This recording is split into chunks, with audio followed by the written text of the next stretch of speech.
তুমি কি ঠিক করেছো হিয়া যে আমার কোনো কথাই শুনবে না? আমি যা যা করছি সবটাই কি ভুল?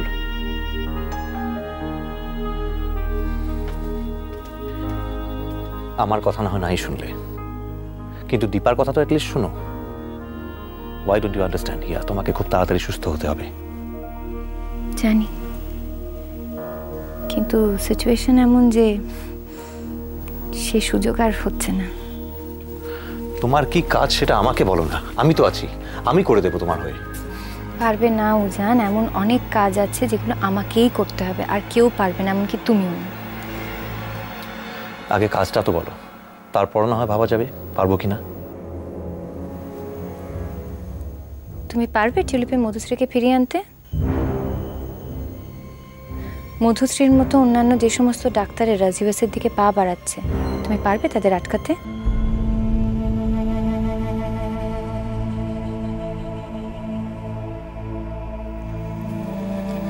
এটাই এখন সবচেয়ে বড় কাজ।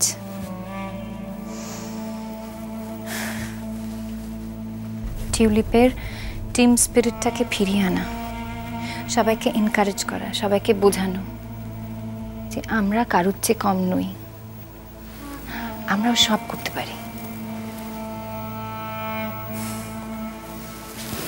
কিন্তু এই কাজটা আমাকেই করতে হবে, একা। তার কারণ আমার পাশে এখন কেউ নেই। তুমি যে প্রেশারটা নিতে চাইছো তাতে কিন্তু যে আসছে তার ক্ষতি হয়ে যেতে পারে। আমি ওর মা, যে আসছে শুধু আমার শরীরের ভেতরে বড় হয়ে উঠছে।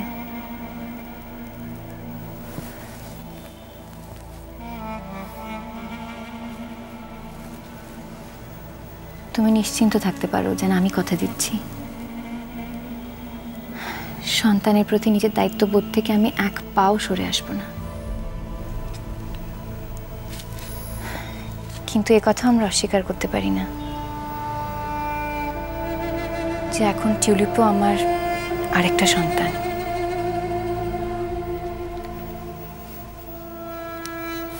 তাই টিউলিপের প্রতিও আমার একটা দায়িত্ব আছে, আর সেই দায়িত্ববোধের জন্য কাল থেকে রোজ আমাকে টিউলিপে যেতে হবে। তুমি বারণ করলেও আমি সেটা শুনতে পারবো না উজান।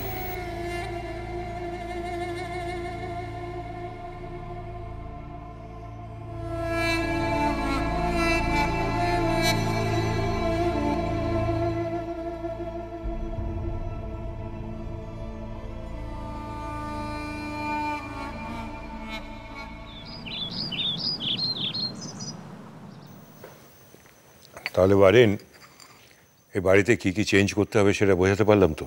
হ্যাঁ বুঝেছি, তবে একটা কথা আগেই বলে রাখি, সব নতুন করে তৈরি করতে হলে বাড়ির কিছু পোর্শন কিন্তু ভাঙতে হবে। বেশ, তো ভাঙতে হলে ভাঙবে, তাতে অসুবিধাটা কি? না না, অসুবিধে কিছু নেই, তবে সব কাজ করে বাড়ি রং করা শেষ করতে কিন্তু সময় লাগবে। কতদিন? দিন 20 তো বটেই। 20 দিন? 2-4 দিন বেশিও লাগতে পারে। ঠিক আছে, তাহলে তুমি মঞ্জুরি আর ভিকির ঘরটাই প্রথমে ধরো। তারা দরকার হবে না। সে কি দরকার হবে না মানে? বিয়ের পর ওরা থাকবে কোথায়? মঞ্জুরিরা আজকে ওদের নতুন ফ্ল্যাট দেখতে যাচ্ছে, বিয়ের পর সম্ভবত ওখানেই থাকবে। এসবের মানে কি? কই আমাকে কিছু জানায়নি তো? মানে টানে জানি না দাদা, সবকিছু তো স্পষ্ট করে বলে না।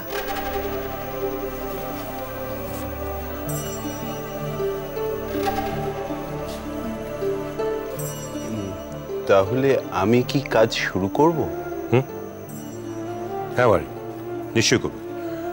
ওরা পাগল হয়েছে বলে আমি তো পাগল হইনি। সে কি দাদা, শুধু শুধু ওরা যখন থাকবেই না।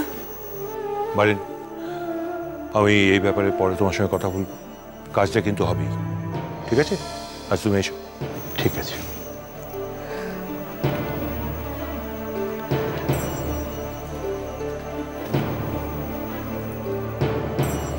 দেখ বনি, এই ব্যাপারে তুই ওদেরকে একেবারে সায় দিবি না, একেবারে না।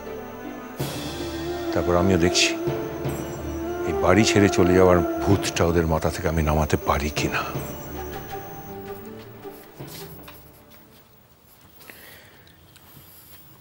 তুমি কি বেরোচ্ছ? হ্যাঁ, আমি একটু পরেই বেরোবো।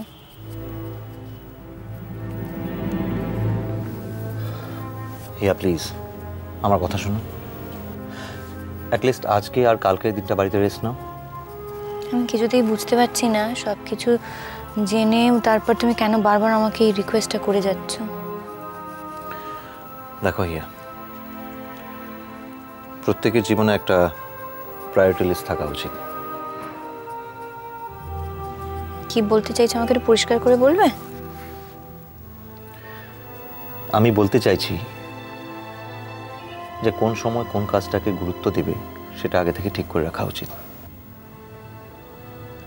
তোমার কি মনে আমি সেটা করছি না? করলে তুমি এমন অবস্থায় টিউলিপে যাওয়ার জেদটা করতে পারতে না। আর আমি যদি বলি ভুলটা তুমি করেছো, তোমার জন্য আমাকে আমার প্রায়োরিটি বদলাতে হচ্ছে। তোমার কাছে তো জিয়াস আমার থেকে বেশি প্রাধান্য পেয়েছে, তাহলে কি আমি ধরে নেব জান তোমার জীবনে প্রায়োরিটি লিস্টে জিয়াস আমার থেকে বেশি এগিয়ে আছে? আমি জানি এর উত্তর তোমার কাছে নেই। আমি এটাও বুঝতে পারি যে কোন পরিস্থিতিতে তুমি এগুলো করতে বাধ্য হয়েছো। আসলে কি জানো তো জান, প্রতিটা মানুষকে তার পরিস্থিতি অনুসারেই তার প্রায়োরিটিটা ঠিক করতে হয়। আমাকেও সেটাই করতে হচ্ছে। তবে একটা কথা আমি এখনো বলবো, আমার জীবনে আমার প্রথম প্রায়োরিটি কিন্তু আমাদের সন্তান। আর যে কোনো পরিস্থিতিতেই আমি সেটা মেনে চলব।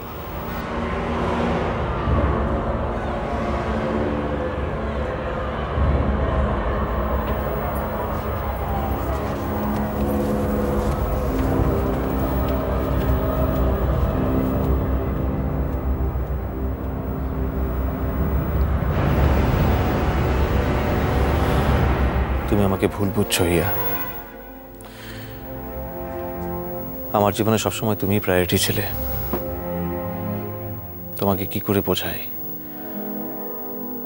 যে তোমার কথা রাখতে গিয়ে আমাকে মঞ্জুরিকে কথা দিতে হয়েছে। মিসেস ওব্রায়ান, আমি আপনাকে বলেও ছিলাম আগে বোধহয় যে আমি কিছুদিনের জন্য থাকবো না। 15-15 জন্য আমাকে বাইরে যেতেও হচ্ছে, ইনফ্যাক্ট 2টো সেমিনার অ্যাটেন্ড করতে। ও বলেছিলে বোধহয় না? কবে যাচ্ছ? এই তো পরশু। আচ্ছা, বেস্ট অফ লাক। তবে কাম ব্যাক সুন। এই সময় হিয়ার তোমাকে দরকার তো বটেই, টিউলিপেরই তোমাকে কিন্তু ভীষণ দরকার। আমি জানি। অ্যাকচুয়ালি আমি হিয়ার মেডিকেল ফাইন্ডিংসগুলো একটু ভালো করে অ্যানালাইজ করতে চেয়েছিলাম, কিন্তু টিউলিপে থেকে সেটা ঠিক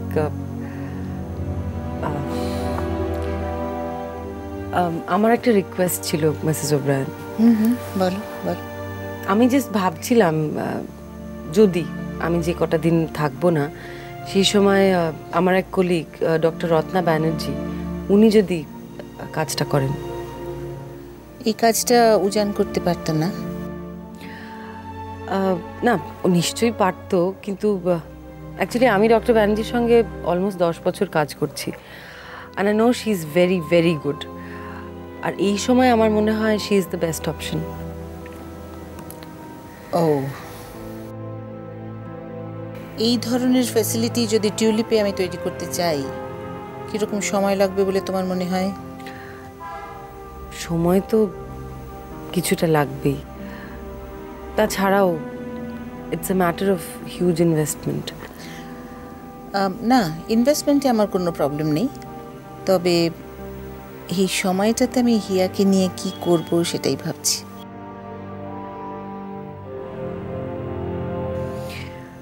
হ্যাঁ, মানে of course the decision is years. তবু আমি উজানকে হিয়ার সমস্ত রিপোর্টসের কপি দিয়ে দিয়েছি, আর ডক্টর ব্যানার্জির সঙ্গে আপনারা ফোনে বা মেলে যোগাযোগ করতে পারেন। ওকে, আমি উজানের সাথে একটু কথা বলি? হ্যাঁ, ডক্টর ব্যানার্জিকে আমি এমনি সব বলেই রেখেছি।